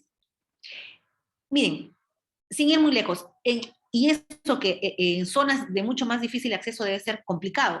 Yo he visto aquí en Trujillo la dificultad, por ejemplo, para llenar las fichas de valoración. Hay muchos policías que no conocen, no tienen la terminología, no conocen, incluso llegan a poner apreciaciones como si ellos estuvieran juzgando, y eso no les compete, y no lo hacen porque si no hay un nivel de desconocimiento. ¿Y eso es culpa de quién? ¿Es culpa del efectivo policial? Es culpa del Estado y de la institución, que convoca profesionales sin conocimiento. Y no solamente hagamos el cuello de botella en ellos. Imagínense si este juez que les he mencionado utiliza en una sentencia como determinante el color de la ropa interior de una dama, teniendo un nivel ya alcanzado de juez, con una remuneración bastante amplia, que le hubiera permitido realizar mucho más estudios, y eso, eso contiene su resolución, entonces significa que ahí también hay una responsabilidad del Estado, porque el Estado no eligió a los mejores o no solicitó como requisito mínimo tener una capacitación en perspectiva de género. Y por ejemplo, si ya yo tengo a los profesionales ahorita, todos los profesionales, yo no exigí como requisito mínimo que existe esa capacitación, pues entonces los capacito. Y empiezo a capacitar a todo nivel. Y los efectivos policiales recordarán, doctor, también, que en su momento, por ejemplo, cuando se implementó el nuevo Código Procesal Penal, en su momento digo, porque ya no es tan nuevo, hubo una capacitación a todo nivel, en la que incluso en ese momento yo cuando era estudiante, también capacitaron a los estudiantes, abogados litigantes, operadores de justicia, ministerio público, comisarías. ¿Por qué? Porque todos ellos, la capacitación de todos ellos iba a asegurar el éxito de ese nuevo Código Procesal Penal. ¿Qué pasa con el tema de violencia? Se dicta el texto único ordenado de la 30.13.4, se dicta un plan nacional de violencia, se dicta una estrategia, pero oh sorpresa, no convocamos a los principales actores y va a seguir sucediendo ello. Es terrible porque lo que se está haciendo es, por un lado, le digo a la policía, actúa, porque si no, tienes responsabilidad. Incluso puedo decir que hay violencia institucional si me niego a actuar. Y por otro lado te digo, pero mídeme bien cómo vas a actuar, porque aquí yo te puedo aplicar incluso en algún caso los estándares o los cánones de la legítima defensa. Entonces, el policía prefiere, como él dice, y como que la vez pasada en una capacitación en Tumbes, me refería al efectivo policial, por ejemplo, del Centro de Emergencia de Mujer, me decía, doctora, he llegado a escuchar, nadie me ha contado, que el efectivo policial le dijo, bueno señora, soluciona porque eso es un tema de esposos, eso se tiene que solucionar en casa. Y no solamente por eso les digo echarles la culpa a una u otra institución. Hemos recibido también del mismo Centro de Emergencia Mujer que ellos mismos se negaron a atender a una persona, por ejemplo, que llegó vestida de varón, era en su DNI, establecía hombre, tenía una apariencia de mujer, pero había llegado totalmente golpeada y había señalado que quería apoyo porque estaba sangrando incluso y quería hacer una denuncia o que la apoyen para hacer una denuncia por el tema de violencia, en este caso violencia contra la mujer, y alegaba una violencia doméstica. Miren, puede haber muchos cuestionamientos si es que una persona del grupo LGTB puede también estar bajo los alcances de ese texto único ordenado. Eso todavía sigue en discusión, es verdad, señores. Si bien es cierto, tenemos una perspectiva de derechos humanos, algunos lo pueden aplicar, otros no. Perfecto. Pero negar a una atención inmediata de una persona, porque al final es ser humano, y llega a decir, y se le ve físicamente incluso golpeada, aturdida, negársele esa inmediata atención al Centro de Emergencia Mujer, entonces, ¿a quién la responsabilidad del funcionario que atiende? O sea, que está estereotipado y que no sale de eso, y eso perjudica a la sociedad en definitiva, ¿no? Entonces, como les repito, en este caso es importante resaltar lo que señala el colega, el efectivo policial, pero las políticas tienen que ser armonizadas, tienen que estar todos los actores comprometidos. Uno no está y por eso la política no funciona. Bien, ¿alguna otra pregunta? Y mientras que me van dando la pregunta, rapidito acá les digo, porque quisiera que hagamos una pausita acá para yo decirles más o menos cuál es el trámite, porque hay algunos también he visto que son psicólogos, también hay otras profesiones. Miren, el texto único ordenado nos señala esta situación. Recibida la denuncia policial, por ejemplo, en el caso que se inicie en las comisarías, se establecen la remisión de copias a la Fiscalía Penal. En este caso, recordemos, el texto único establece dos ámbitos. Un ámbito que es el ámbito de la protección y otro ámbito que es el ámbito de la responsabilidad penal. En el ámbito de la responsabilidad penal vamos a identificar si es o no es agresor. Aquí vamos a señalar si le generamos los antecedentes, si es o no es el agresor. Aquí tenemos esta etapa con valor probatorio, con toda, prácticamente aquí prime el principio de inocencia hasta que no se demuestre lo contrario. En esta etapa. En la etapa de protección o de tutela, aquí no. Aquí lo que establecemos simplemente es, tenemos una convicción, el juez tiene convicción de que está en peligro, hay un riesgo latente respecto a la dignidad de la persona y por eso yo tengo que dictar una medida de protección. Indistintamente del ámbito penal. El ámbito penal puede ser que sea inocente o puede ser que sea culpable. Yo no voy a determinar eso. Yo, juez de familia, me voy a centrar solo en la víctima y en la medida de protección o en la medida cautelar que requiera. Bien, y esta medida cautelar y esta medida de protección va a continuar mientras permanezca el riesgo. Aquí puede salir que sea inocente o puede salir que sea culpable. Eso no significa que inmediatamente el juez de familia está obligado a dejar sin efecto la medida de protección. La medida de protección va a continuar. Bien, ¿preguntas? Sí, doctora. Voy a dar pase a al doctor Anthony, siendo que tenemos a 10 minutos de concluir, doctora. Sí, estoy por eso. Pregunta y avanzo un poquito. Pregunta y avanzo en un caso. No se preocupe. Perfecto, doctora. Gracias. Doctor Anthony. Le estoy solicitando audio. Entonces doy pase a la doctora Ingrid. Doctora Ingrid, ¿me logra escuchar? Sí, buenas noches. ¿Me logran escuchar, por favor? Sí, doctora. Doctora. Doctora Tania, muy buenas noches, con todos buenas noches. Muy agradecida por la información que nos está brindando. Y bueno, paso a la pregunta, ¿no? Si bien todos los principios, y en especial el de inmediatez, ¿no?, son aplaudibles en temas graves de violencia y en general, yo creo que también, por otro lado, existe un abuso del derecho. Mire, yo soy litigante y tengo un caso en particular. Una señora que, bueno, mi patrocinada, tiene una niña de 7 años y ella está separada de su pareja, ¿no? Hace tiempo. La señora ya tiene otra pareja, que es el padrastro de la niña. Resulta que durante los 7 años el papá, bueno, no se ha interesado en nada, no le ha dado alimentos, bueno, entre otras cosas que generalmente se ve, ¿no? Y la abuelita de la señora, de parte del papá de la menor, siempre le llevaba a su casa, ¿no? Se ganó la confianza de la mamá, le lleva a su casa los fines de semana, los viernes. Es así que la llevan a la casa del señor y un viernes se quedaba a dormir para el sábado domingo y el lunes la tenía que regresar a su casa. Entonces la señora, junto con su papá de la menor, bueno, la abuelita, ¿no?, le denuncian al padrastro de la niña por violencia física y psicológica.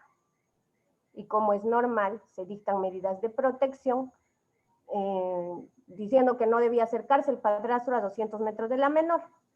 Entonces, en base a esto, el fiscal le hace la entrega a la menor a su papá.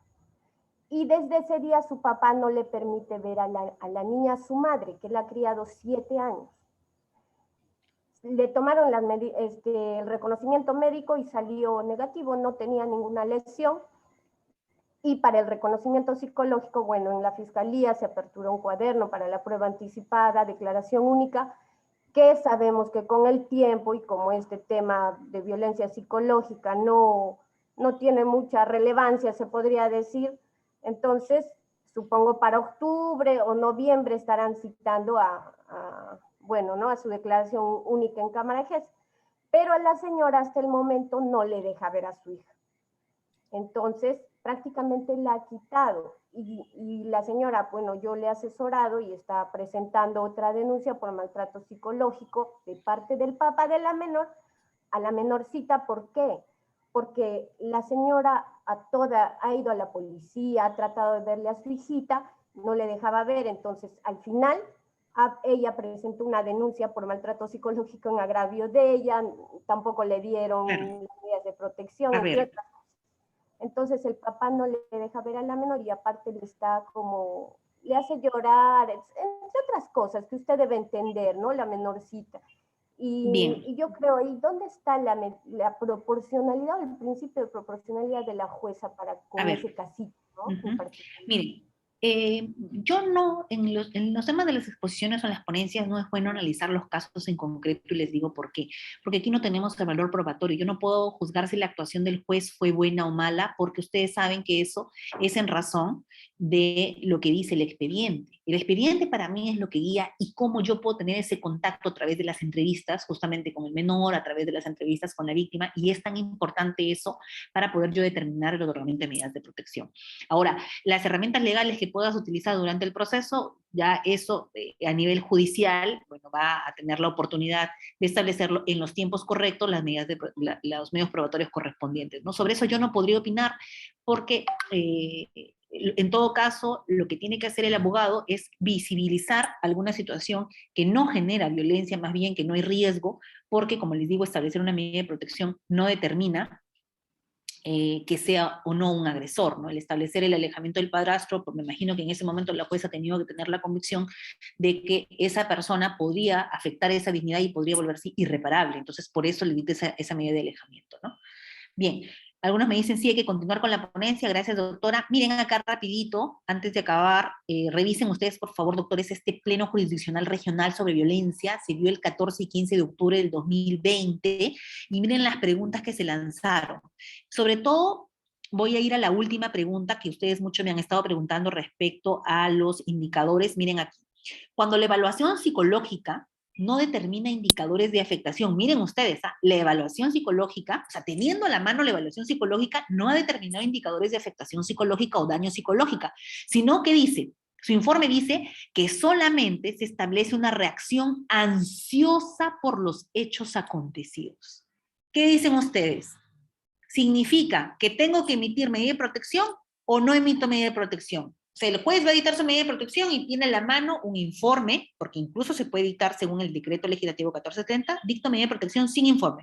¿Por qué? Porque hay coherencia en la ficha de valoración, hay coherencia en la argumentación que ha dado la supuesta víctima de violencia, pero en este caso tengo la evaluación psicológica, pero no tengo, muy bien, Cris Díaz, tengo la evaluación, pero no determino indicadores de afectación, sino solamente, ¿qué dice? Dice, tiene una reacción ansiosa por los hechos acontecidos. Perfecto, Gaby Ramos.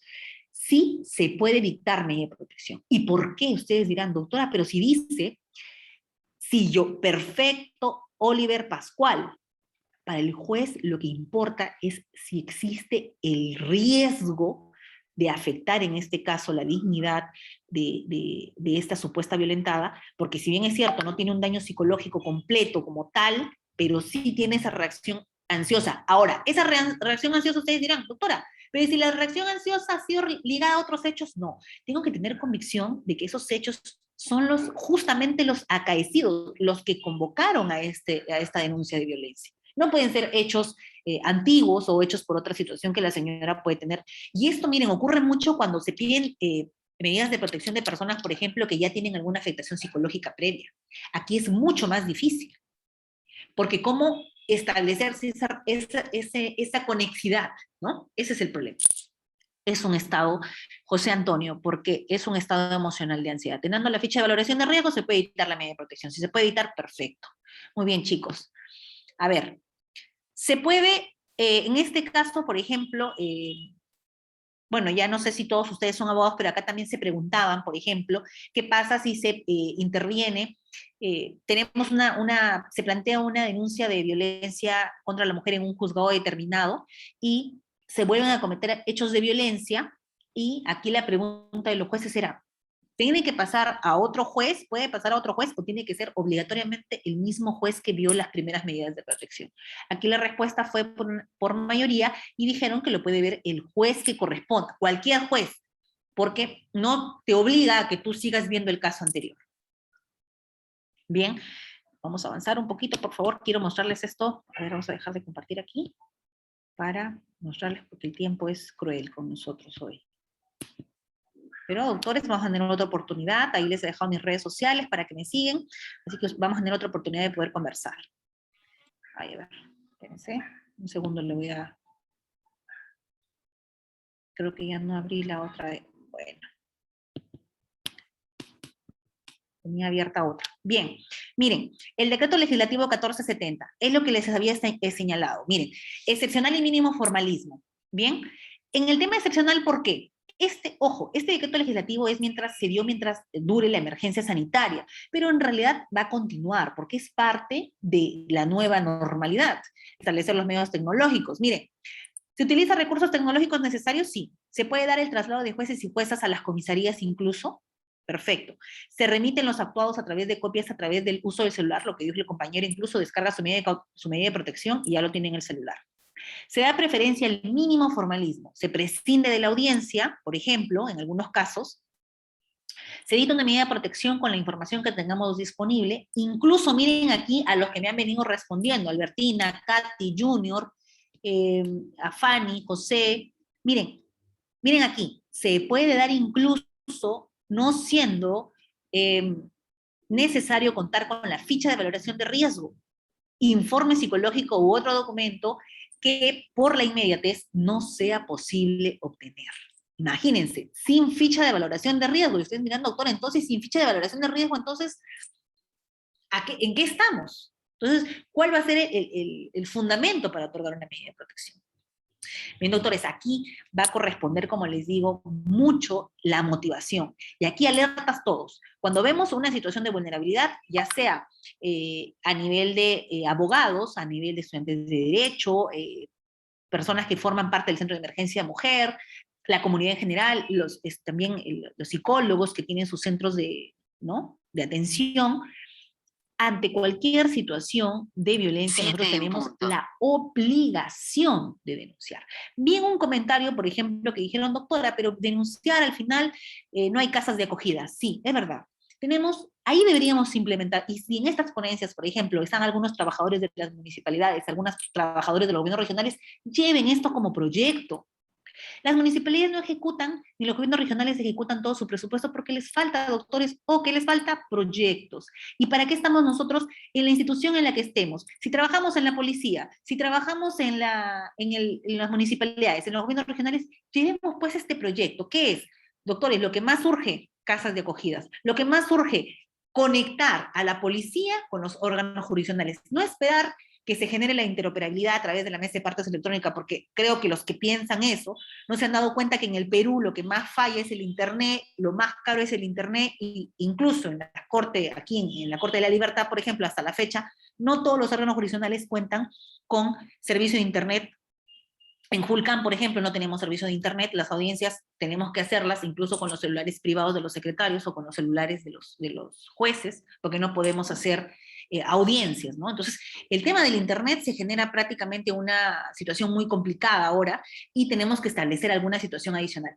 Doctores, las casas de acogida, por favor, los que trabajan en las municipalidades y en los gobiernos regionales, llevemos como propuesta eso. En vez de que aquí en La Libertad se generó un obelisco por el Bicentenario que costó mucho dinero y en ese mismo año se cerró el albergue temporal que era Sembrando Esperanzas, que me dejaron afuera porque en ese momento yo estaba como juez y me dijeron, doctora, el 30 de diciembre estamos cerrando, aquí están los ancianitos que me dejó usted, aquí están los niños que me dejó aquí, vea usted dónde los lleva. ¿Sí? Entonces, dar prioridad a ello, dar prioridad a la creación de albergues temporales, a las casas de refugio, a las casas de acogida, promover el tema de las adopciones. Doctores, un proceso de adopción se demora una infinidad, cuando el menor ya alcanzó incluso la mayoría de edad, y que se dificulta mucho el tema de la adopción. Entonces, hay muchos temas importantes. A veces me preguntan, doctora, tesis de investigación. Doctores, ¿qué más tesis de investigación o qué más títulos de investigación con los problemas reales que nosotros tenemos en el día a día como ciudadanos, como funcionarios? Así que los felicito, doctores, por seguirme en las capacitaciones. Hay muchos temas y yo también podría apoyar de manera, si ustedes trabajan en instituciones públicas, apoyar con sus municipalidades, apoyar con sus gobiernos regionales. Ahora estamos en un proyecto incluso trabajando con la beneficencia pública para eso, para ayudar a las víctimas de violencia, para evitar justamente lo que ustedes me vienen comentando, ¿no? Esas situaciones en las que no se incorporaron a todos los actores necesarios para elaborar una política. Así que, doctores, manos a la obra, desde el lugar donde nos toque estar, si nos toca como funcionarios públicos, si nos toca como abogados, denunciar, actuar y iniciar todos una campaña en lucha contra la violencia hacia la mujer. Muchísimas gracias, doctores. Muchas gracias, doctora.